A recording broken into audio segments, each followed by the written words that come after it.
Welcome to another episode of the Firepreneurs podcast. We are continuing on with our Firepreneurs 101 training sessions, discussions, whatever we want to call them. But so we've gotten to this point, we're through what is gross revenue, we're down through COGS, we're going into covered gross profit, and then today we are going to go below the COGS on the P&L. So we are going to dive into what are operating expenses. So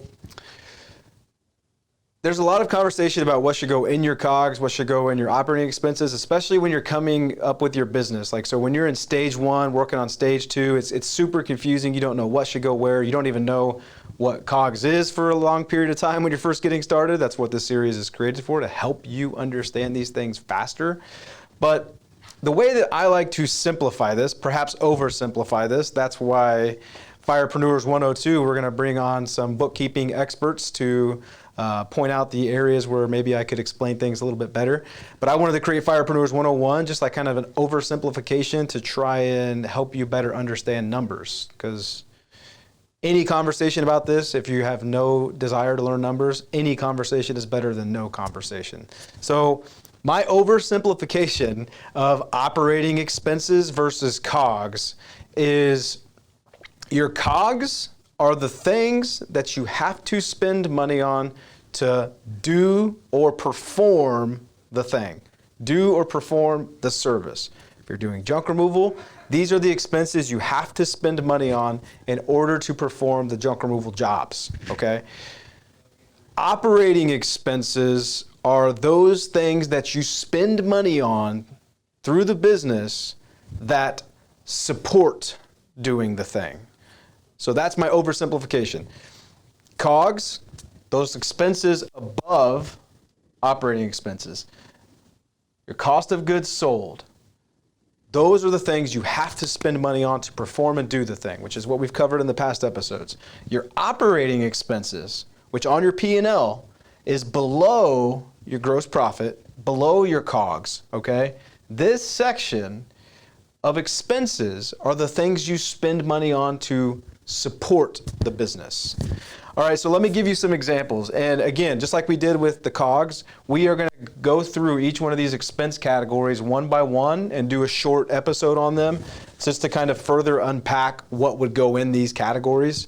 But for today's discussion, here are some examples of expense categories that support doing the thing, that support performing the service. Admin labor. What is admin labor? These are people who answer the phones, maybe do the admin work. They send out invoices, they pay payables, they call out on receivables, or doing some admin functions, right? Estimator. If that person's sole job, again, back to direct labor conversation, if your estimator is 80% of the time, by and large, only doing estimates, that person's labor would probably go in the admin section because they're supporting the business. They're not doing the thing. They're not lifting the junk and putting in the truck. They're not spraying the pressure washer to clean the house. So that's an example of admin labor. Admin fuel, back to the estimator. If your estimator is going out, by and large, doing estimates in a pickup truck or a fuel efficient car, something to that effect, a little Jetta, whatever you got. If they're going out in that vehicle and it's purely to do estimates, by and large, then the fuel for that vehicle wouldn't go in your direct labor fuel, wouldn't go in your COGS fuel. That fuel would go in your admin fuel or your operating expenses. Another example is your advertising and promotions. This is your marketing, the things you spend money on to generate leads. That money, what it's spent on, that is supporting the growth of the business. But it's not a COG because it's not literally needed to perform the service. You spend money in advertising and promotions below operating expenses, down in the operating expenses section, because it's money that you spend to create work. It's supporting the growth of the business. But I'm here to tell you, I know I coach some businesses where their advertising budget is zero. They've got such a reputation now that there's referrals. It's a home remodeling contractor. They don't spend any money on advertising promotions. So that's why, that's an example of it supports the business, but it's not 100% needed. Now, in a lot of your service companies, exterior cleaning, carpet cleaning, etc., you're going to have an advertising and promotions budget. I have an advertising and promotions budget. I invest heavily in advertising and promotions. So it's not to say that you won't have it, but I'm just giving you an example of why it's in operating expenses as opposed to COGS. Auto and maintenance. This one's a little tricky. Again, we're going to have an individual class on this. Some people would say, well, my equipment has to be there to perform the work. And so if I'm working on a pressure washer and I replace a part on it, that should go in COGS. We could have a conversation about that. I would make the argument that auto and maintenance, all auto and maintenance, would be in supporting the business. I kind of take a very binary approach to COGS, which is when it comes to auto and maintenance or any repairs, those fall in supporting the operation because it's keeping the equipment running. But when you buy a new piece of equipment, it's already supposed to be working and it's needed to do the thing. So the expense of maintaining that equipment would not go in COGS. The expense of maintaining the equipment is supporting the business, therefore would go in operating expenses. So auto and maintenance, this is your repairs. If you've got a brake repair on the truck, if you've got you got to replace parts on the pressure washer, if you've got to buy some parts from AutoZone or whatever the case may be, that could all get grouped into your auto and maintenance. Supplies and equipment.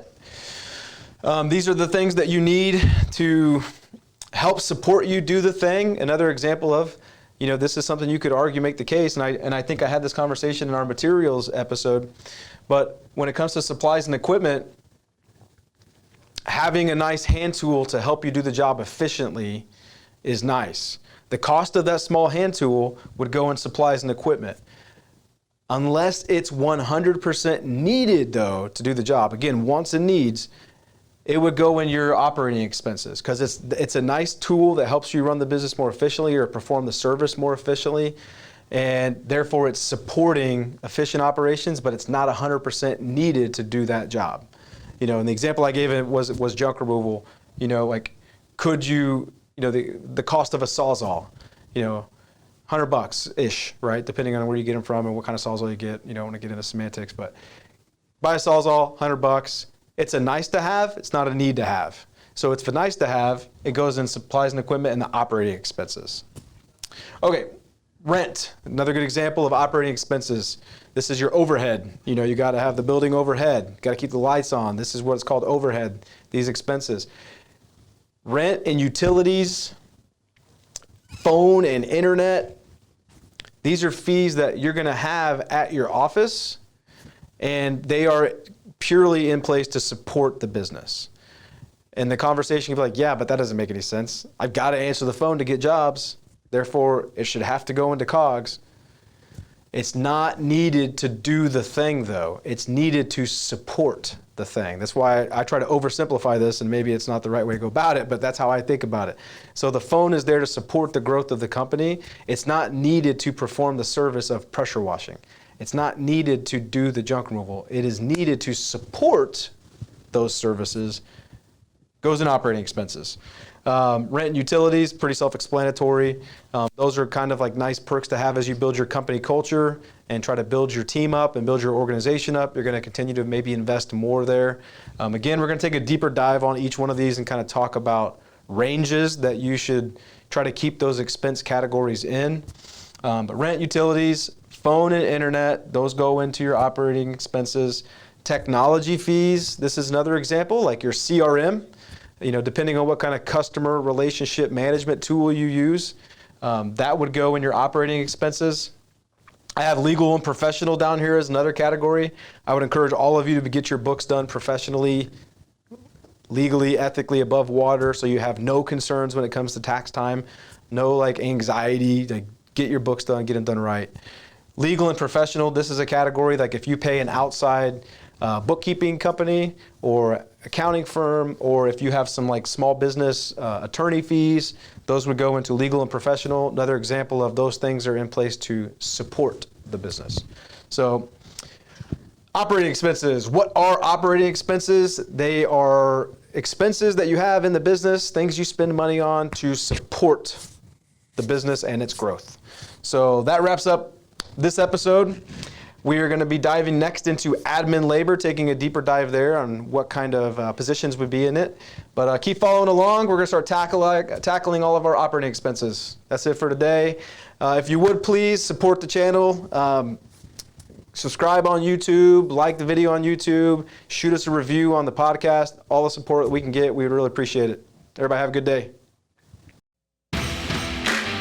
Thank you for joining us for another episode of the Firepreneurs podcast. If you found value in today's episode, we please ask that you subscribe to our YouTube channel or consider leaving us a 5-star review on your podcast outlet. Take care, everybody.